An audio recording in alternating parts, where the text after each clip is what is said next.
Alluring, yards-long hair as bright as gold has been a coveted trait for princesses, not only in German towers, but across the globe.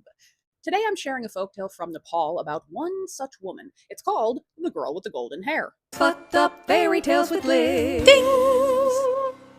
Once upon a time, a king and queen had a daughter with particularly luminous golden hair. Her parents treasured their daughter's hair. Nay, they worshipped it. Nay, they were obsessed with it. So much so that they forbid her from wearing her hair up, and they counted each and every strand once a day to make sure none was lost. They even kept her under lock and key to ensure they wouldn't lose their daughter's golden DNA strands out in the world. Naturally, the princess was frustrated, and she snuck out at one point to bathe in the river. Unfortunately, a piece of her hair fell out and floated away downstream. Quite a different experience than I have washing my own hair. Not only does much more of it fall out, but usually it gets caught in my butt crack. You know what I'm talking about, long-haired ladies. The king and queen freaked out when they counted one less hair than normal. They declared that the person who found the hair would get to marry their daughter.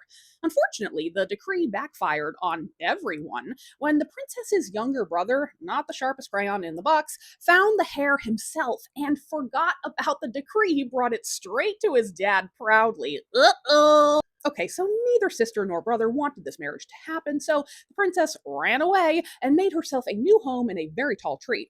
Her parents found the tree and they begged her to come down, but she said no fucking way. She wove herself a tree house out of the branches and made herself a lovely little quarantined home there.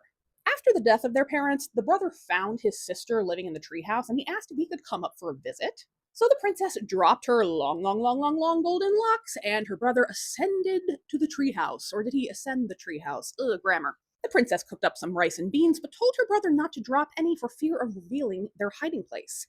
Being, again, a bit of a dull crayon, he did drop some, but lucky for those kids, the grains transformed into cattle and a sprawling jungle.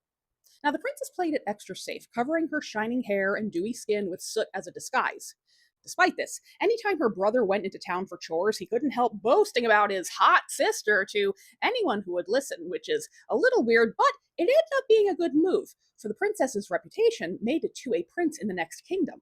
And that prince did a little peeping by the river when the princess bathed there. Uh-oh. He fell for the gal as soon as the soot washed from her form, and he jumped out of the bushes, and he proposed, and the princess said, you know what, this isn't the worst thing I could do, so she married him. And she invited her brother to live in the palace because she was a sweetheart. The end.